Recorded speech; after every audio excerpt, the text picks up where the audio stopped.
and welcome to healthyhouseplants.com, where we teach you all about gardening in the great indoors. Today's video is sponsored by our Amazon affiliate link, which you'll see in the description below. You'll also see in the description below links to any other videos I mentioned in this video.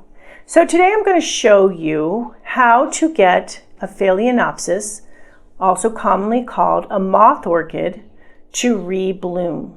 It's fairly easy to do once it's bloomed for you. So after it's bloomed, if you do what I'm going to show you in a second, then you will get a second stalk or two of new flowering, and then at that point it'll have to go through more of a cycle to get to a new bloom.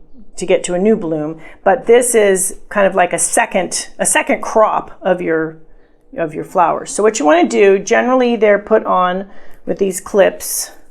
The stalks are attached to and the reason they're attached to these stakes is just to keep the flowers upright for you, because actually when these plants are growing in their native habitat, which is the jungles, they actually grow upside down from the way we grow them. The roots themselves hang from the trees and they hang downwards. So we're just keeping them upright, and the bark that we put them in is just basically to hold them up. Okay, so I have taken those off so you can see here. So what you want to do is we are going to cut them off between the third and fourth node up from the base of the plant.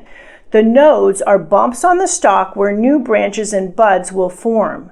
So you can see here, so we want to count upward between the third and fourth node. Okay, so the nodes, I'm going to put this up close so you can hopefully see here. The nodes here are the little bumps on the side of the stalk itself, okay? So there's one here, and there's two here, and this is the third one on this guy. So we want to cut right above this third node here,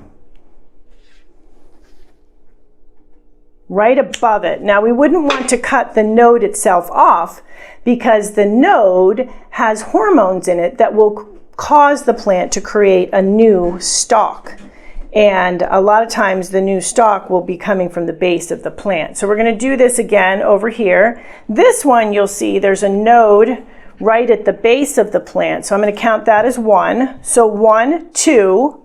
This is number 3 here. So this one's going to be shorter. Going to cut right above this guy here. There we go. It's also nicer too to do this because it does make the plant look a little, once they lose their flowers, they don't look all that great. So this makes them look a little bit better too. Then at this point, what I'm going to do is I'm going to feed with an orchid food. This is a good one that I like to use, and it's 𝗣𝗍𝘂𝘂𝘀𝘀, and it's organic. I use, generally speaking, organic fertilizers. So this will give it a boost, and what you want to do with this guy is put it also into preferably a southern exposure window. So you fertilize, you put the plant in a southern exposure window, and you will see, it could take a couple months, but or it could be faster depending on your growing conditions.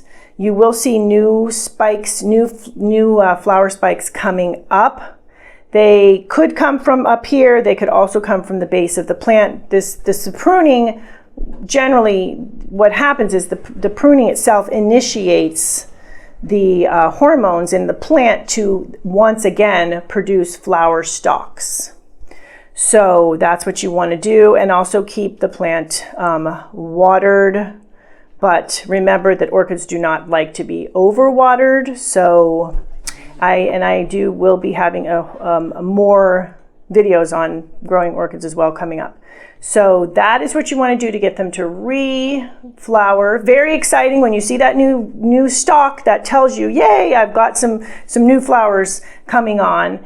And do keep it in the southern window until you see a good stalk on there and you start to see some bud growth if you can, because they need that particular lighting to bud up. If you don't have a southern window, full spectrum lighting, which simulates daylight, and you can get the bulbs in many different forms and put them in all kinds of fixtures, will also do the same thing for you. So it is possible for anyone with the right lighting to do this. So thank you for stopping by today. Please leave any comments about any indoor gardening tutorials you'd like to see. Remember to like, comment, subscribe, and share this video. And please check the bell if you'd like to be notified when we release new videos.